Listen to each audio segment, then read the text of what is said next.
Right now at noon, 2 people are injured in a crash near DeForest. We'll have the very latest. And Beloit police continuing to search for a suspect who's accused of shooting a man last night. From the Channel3000.com Alert Center, this is News 3 Now at noon. Good afternoon, everyone. I'm Mark Kane. Thanks for tuning in to News 3 on this Thursday afternoon. We'll get to those stories in just a bit. But first, let's head over to the Weather Center. Meteorologist Dana Fulton has a look at your first alert forecast. A little chilly out there this morning. A little cool, yeah. We definitely recommend layering up a little bit. But the good news, we have a lot of sunshine right now. It really is an okay fall day. Just a little cool. Looking at our visible cloud track right now, we did have some clouds, of course, starting to build in the last few hours, but they aren't bringing any rain. Just a partly cloudy sky for us this afternoon. It's 43 currently in Madison, but still holding on to the upper 30s around the Dells, so it is very chilly. We should be in the mid to upper 50s for afternoon highs, and we just aren't quite going to make it there. That cold front sliding through last night has dropped our temperatures quite a bit in the last 24 hours. A 6-degree swing in Madison. Our breeze now coming from the northwest. Enough that you'll notice it. About 12 miles per hour in Janesville and 10 in Lone Rock. Thankfully not too gusty outside, but you're definitely right, Mark. It's a cool fall day. The good news, though, if you're hoping for outdoor plans, we're in for a nice little dry stretch to wrap up the work week. That's good. I have to do some yard work this weekend. Same, yes. All right, I'll see you in a few minutes, Dana. Thank you. 2 people have non-life-threatening injuries after a crash near DeForest this morning. The State Patrol says around 4:20 this morning, an SUV driven by 46-year-old William Shaw of Iowa Park, Texas, hit a deer. Then a semi driven by a man from Illinois hit the SUV. Troopers say Shaw and a passenger in the semi were taken to the hospital with non-life-threatening injuries. Lanes on the interstate were shut down for 6 hours during the crash. Beloit police are continuing to search for a suspect after a man was shot last night. Police say a 19-year-old Beloit man was taken to the hospital after he was shot multiple times while he was in a car. It happened at 721 10th Street around 6:20 last night. Officers say they believe the suspect and the victim knew each other, and they do not believe the community is in any danger. Police say the victim is in stable but critical condition. The jury is continuing to deliberate in the case of a man accused of stabbing a Janesville woman more than 30 times. Julian Collazo is accused of killing Christine Skasia-Lubeck in 2017. Police say Nicole Kazar was with Collazo during the stabbing. The defense claims Kazar was responsible for the stabbing, not Collazo. We'll have the verdict in our later newscasts and on Channel3000.com. Law enforcement is looking for a man who they believe was involved in 2 armed robberies. The first one happened at Casey's General Store in Milton. Around 9:20 last night, officers say the suspect showed a handgun and demanded money and cigarettes. No one was hurt in that robbery. The next one happened just before midnight at the Stop and Go on East Milwaukee Street in Janesville. The suspect showed a handgun and demanded money. Police describe the suspect as a white male in his mid to late 20s. If anyone has any information, you're asked to call Crime Stoppers. We're now learning more about the dozens of people who were found dead in the back of a semi-truck yesterday in the UK. Police say the 31 men and 8 women were all Chinese citizens. Authorities are not calling this a case of trafficking. British media reports identified the driver as 25-year-old Mo Robinson. Police are holding him on suspicion of murder. Investigators are urgently trying to find any organized crime group that may have played a role in this tragedy. A dangerous wildfire is forcing hundreds of people to flee their homes. Flames are burning out of control in California's famous Sonoma County wine country. Winds picking up speeds of 76 miles an hour. The Kincaid Fire, as it's called, started at about 400 acres, quickly grew to 7,000 acres. The fire is 0% contained. President Trump is turning to fellow Republicans to push back against the Democrat-led impeachment inquiry. The GOP controls the Senate, where action is planned today, and dozens of House members delayed a hearing yesterday. Katherine Johnson has more details from Capitol Hill. Senate Republicans are introducing a resolution today condemning House Democrats for conducting closed-door depositions as part of the impeachment inquiry. To urge the House Democrats to give the same rights to President Trump as Clinton and Nixon had, to not do this behind closed doors. House Republicans staged a protest yesterday, storming the secure briefing room where the interviews are happening. They refused to leave for 5 hours. What are they trying to hide from the American people that they won't allow voting members of Congress to hear what's going on in that room? Democrats say the closed-door hearings are standard and necessary to keep witnesses from coordinating their testimony. When the investigation is done, there'll be public hearings. That's how it's always been done. Republicans from 3 House committees are also participating.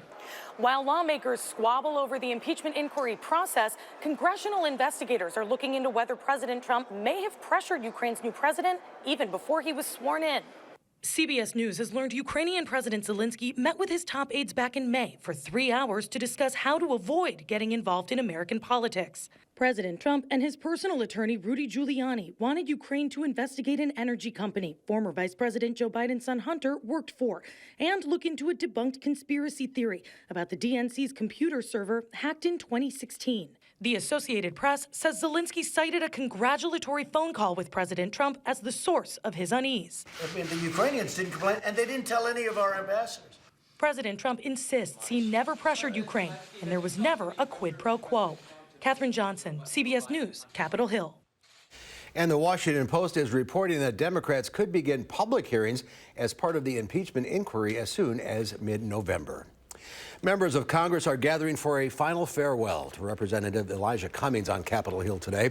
His casket arrived for a memorial service this morning at the Capitol, where the late congressman will lie in state. Cummings' funeral is tomorrow in Baltimore. While the NBA has been back for a few days, the Milwaukee Bucks will have their season opener tonight. Milwaukee will travel to Houston to take on the Rockets. The game will tip at 7 o'clock tonight. You can watch it on TNT. The Bucks will have their home opener on Saturday as the Miami Heat comes to town. And there's more to come on News 3 Now at noon. Up next, we'll see what Howard's working on in the Mr. Food Test Kitchen. Today, we're going to turn everyday sweet potatoes into a dessert that'll almost be impossible to resist. Join me as we show you how easy this fall favorite is to make.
I think it's interesting how our taste buds seem to crave certain desserts based on the time of year.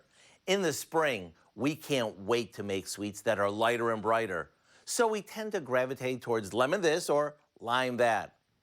As we move on to summer, Everyone's looking for desserts like peach cobbler, as well as ones that are creamsicle inspired. And now that it's fall, we're on a quest to find warm and cozy desserts, like this new cake that's made from a fall favorite, sweet potatoes. After beating together some sugar, eggs, oil, and vanilla, we add some flour that we combined with pumpkin pie spice, baking soda, and just a little salt. Now for the star of this cake, we add in some shredded sweet potatoes, along with chopped walnuts. The sweet potatoes not only give this a rich, nutty taste, but they also make our cake nice and moist. Plus, they're loaded with lots of vitamins and minerals. Now, all we do is bake it off, and once it's cooled, we finish it with a 4-ingredient homemade cream cheese frosting. And if you're wondering if this tastes as good as it looks, well, you can be the judge of that. To get the recipe for our super moist sweet potato cake, simply visit our website. I'm Howard in the Mr. Food Test Kitchen, where today we found a fall favorite way for you to say, ooh, it's so good. All right, Howard, thank you. Next at noon, a partly sunny and cooler fall day across southern Wisconsin. Meteorologist Dana Fulton has more in your first alert forecast. That's right after a short break.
Twitter takes a tumble, and brace yourself, Popeye's uber-popular chicken sandwich may be back soon. Diane King Hall has more in today's Money Watch report.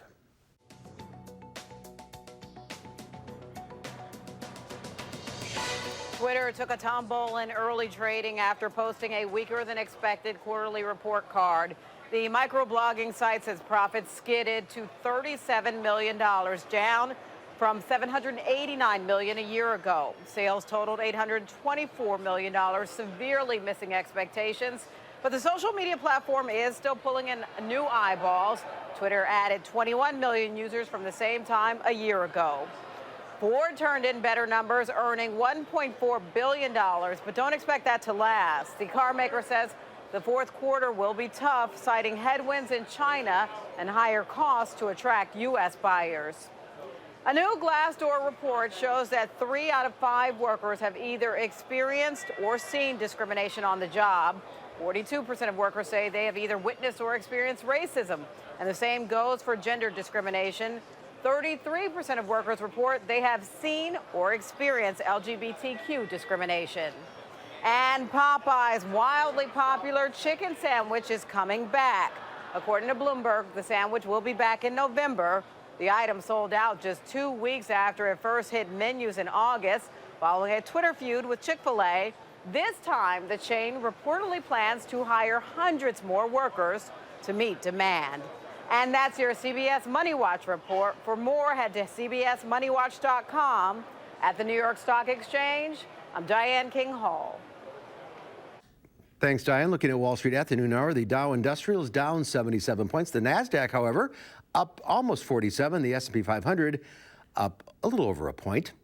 Look who is back in the radio barn. It's Q106 Prime Director Pam Yankee. Hello, old friend. How are you doing? Hello. We're trying. We're working on it, buddy. Yeah, I'm going to try to make it in a couple days. I can't stand for too very long on this broken foot, but I'm going to do my best because I'm going stark raving crazy not being able to do this for every day. So let's talk about what's happening in the marketplace. Obviously, weather is still a big concern for what our Wisconsin farmers are thinking about. Getting a lot of reports from folks via email, voicemail, however they can reach me, telling me that things are still plenty wet out there, not just field conditions, but also as far as the quality of the crop that we're looking at. We can leave the corn stand if it will stand and focus in on soybeans. But again, when soybeans are as damp or as wet as they are, very difficult to get those beans in the pod to come out without a lot of fighting and a lot of loss. So there's still struggles out there. We got a USDA export report out this morning, and it's not a real big jazz to the marketplace, but it did show that we are starting to move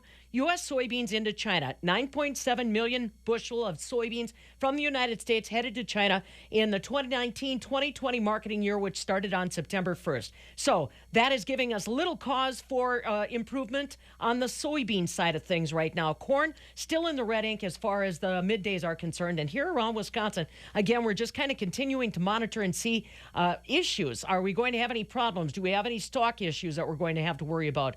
The dairy markets today in Chicago also just a little bit mixed. Still seeing some very robust holiday demand on our cheese. Barrel cheese was up 9.5 cents today to $2.20. 40-pound block cheese up another penny and a half at $2.12.5. The AA butter mark, the only one that was a little soft on product prices, down 1/4 cent today at $2.05 3/4. But again, apparently our retailers are getting ready for the big holiday push that we're likely to see as quickly as we get close to November.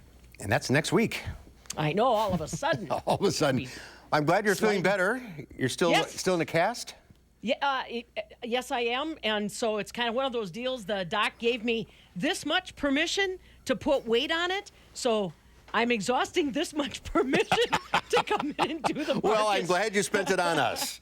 I appreciate everybody's patience and good wishes. Just one of those cantankerous getting old. It's not for the faint of heart. You know what I mean? It is not. That is for sure. It's good to see you up and running again. Yep, I got my packed stuff on for the Sunday night game, so I'll see you on Tuesday. Okay, sounds good. Take care. Let's check now with Dana over in the Weather Center.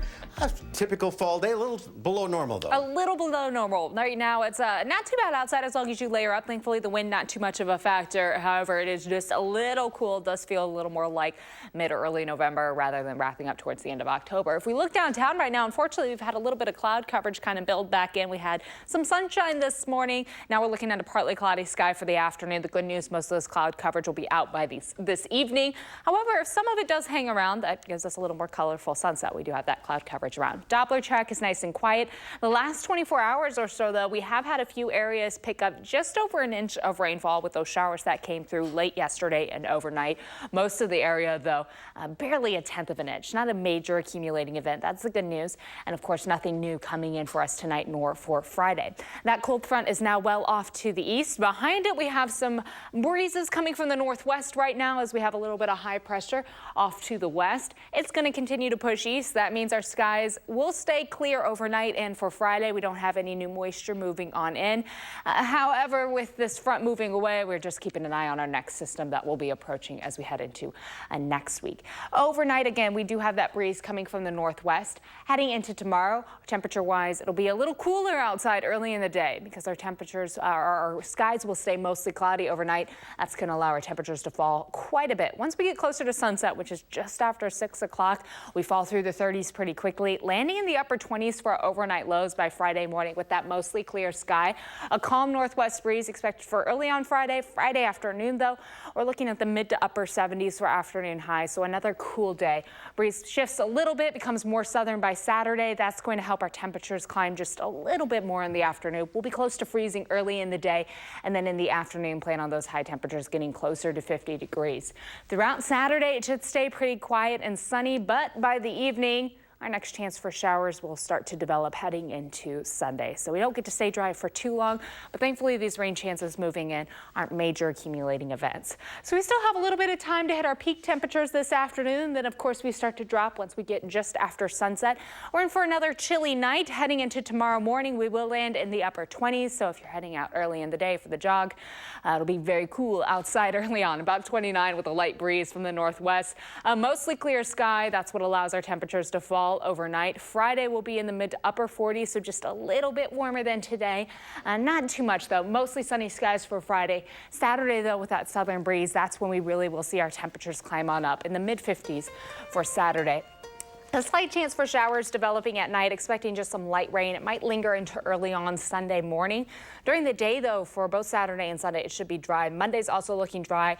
But our first chance for a little wintry mix, a little widespread wintry mix, I should say, builds in for Tuesday and Wednesday. We'll get it out of here pretty quickly, though, late Wednesday night, and that's going to lead to a dry Halloween, which is the goal, of course. We want dry weather for Halloween afternoon and evening. 29, that's first 20s of the season, isn't it? Getting down there, yes. So to see that already, I know. It's a little early. It's a little early. It's a little early right now. We should be falling closer to the mid-30s for overnight lows, mid to upper 30s. What are you going to do? Hey, bundle up. That's what you're going to do. Dana, thank you. Next at noon, Marissa DeGroot joins us from the Dane County Humane Society. She'll introduce us to a pet of the week, Bella. She's a sweet hound mix. That's coming up next.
Hey, it's time for Potentially Yours. Marissa DeGroot from the Dane County Humane Society is here. Welcome to you. Hello. Tell us about Bella here. This beautiful Bella, and she is a 4-year-old hound mix. And I tell you, I am absolutely smitten with this one. Bella, let's look over here. Let's show them your beautiful face. I love her markings. I know. She has a really unique coat, and she has the personalities to match the looks, too. She's pretty laid back, which for a hound, you know, most people think that they might bay a lot. Haven't heard a peep out of her in weeks. She came from Iowa County, the Humane Society there? Yep, she came from a local humane society. And the thing to know about Bella, while she has just the personality to match with any family, I think, she does have some medical things going on. So we're looking for kind of a special family for her. She needs medication every day? Yep, so she has kind of an autoimmune disease that gives her some issues with her booty. Okay. But is under control now. She is happy and not in any sort of pain right now, but anybody who does adopt her needs to know that it might be a little bit of medication that she's going to need for several months to manage that. She is just the sweetest thing. She really is. But she needs a yard to run around in. She's a hound. Yeah, she wants to go around and sniff things, and she likes kind of doing her business in a yard rather than walking on a leash. So maybe a nice big backyard would be perfect for her. That's good to know. All right, the calendars still for sale? Calendars are still for sale. And we've got the Madison area police and charity ball coming up, so you can still get tickets for that as well. That's going to benefit Dane County Humane Society along with those calendars. That's Saturday, November 2nd at Monona Terrace. You can go to giveshelter.org and get those tickets for a fun time. Okay, last week? Oh, we had our cute little kitty, Fagin, and Fagin was adopted. Well, that's we were good. So excited for Fagin. Yeah, she was not thrilled to be here, but I'm glad she got a new home. She was not, but she is thrilled to be in her happy home now. All right, let's get Bella home here. She is a special girl, that's for sure. Oh, yeah. How can you say no to that face? All right. Good luck, Bella. Thanks, Marissa. Thank Go to you. giveshelter.org for information on Bella, the tickets to the fire, the charity ball. Yep. All the critters available, 838-0413. Here's Dana, one final check of the forecast. Right now, it is just a little cloudy outside. This afternoon, though, we're looking at partly sunny skies, so plan on a little more sun coming out. It is going to be cooler outside today with high temperatures landing in the mid-40s here pretty soon. Doppler track is quiet after those showers last night. It'll be nice to have a dry day today and for tomorrow. We're at 43 in Madison and in Little Rock, 46, though, in Janesville. With that cold front that swung through last night, it did drop our temps quite a bit today, a 6-degree drop in Madison. Again, we're going to hit our peak high temperatures in the next few hours, and then tonight, once the sun does set, it's going to cool down quite a bit. Plan on those overnight lows landing in the upper 20s for early Friday morning. All right, Dana, thank you. Thanks for watching, everybody. We'll see you back here at 4 o'clock. In the meantime, have a great afternoon.